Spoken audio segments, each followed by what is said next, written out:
سر یہ فاسٹنگ اور random condition میں کیا ڈفرینس ہوتا ہے؟ فاسٹنگ جو ہے ایک کنڈیشن ہوتی ہے جس سے عام الفاظ سادہ الفاظ میں ہم کہہ سکتے ہیں کہ خالی پیٹ یا نہار منہ کہتے ہیں۔ اس کنڈیشن کو ہم تب شمار کرتے ہیں جب کھانا کھائے بغیر یا کچھ بھی کھائے پیے بغیر 8 گھنٹے گزر جائیں کم از کم 8 گھنٹے سے 12 گھنٹے تک، یہ جو کنڈیشن ہوتی ہے یہ فاسٹنگ کی ہوتی ہے۔ اور رینڈم وہ کنڈیشن ہوتی ہے جسے ہم بھرے پیٹ کہتے ہیں یا کھانے پینے کے بعد والی کنڈیشن کو کہتے ہیں۔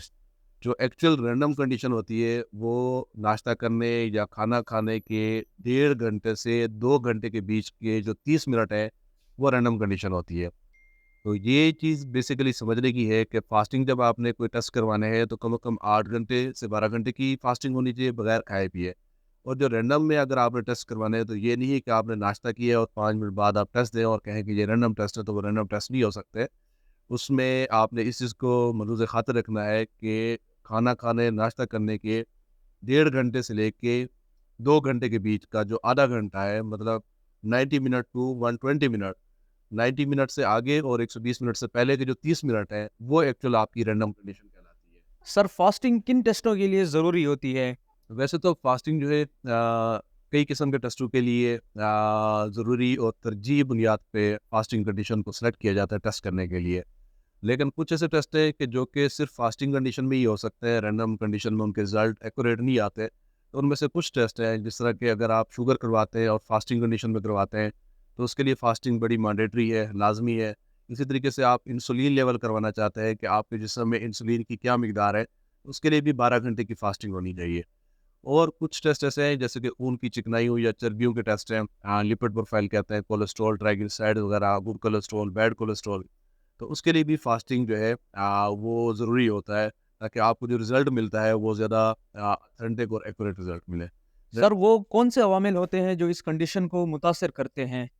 کچھ ایسے عوامل ہیں جن کی وجہ سے جو آپ کی فاسٹنگ ہے وہ متاثر ہو سکتی ہے۔ جیسا کہ کوئی پیشنٹ ٹیسٹ کروانے کے لیے آتا ہے اور وہ یہ کہتا ہے کہ میں نے صرف نہار منہ ایک آدھا بسکٹ کھایا ہے یا میں نے آدھا کپ دودھ کا پیا ہے، تو میں ابھی ٹیسٹ کروانے کے لیے آؤں تو میری فاسٹنگ کنڈیشن ہے یا نہیں ہے؟ تو ایسے پیشنٹ کی کوئی فاسٹنگ کنڈیشن نہیں ہے اگر اس کو 8 گھنٹے بغیر کھائے پیے نہیں گزرے۔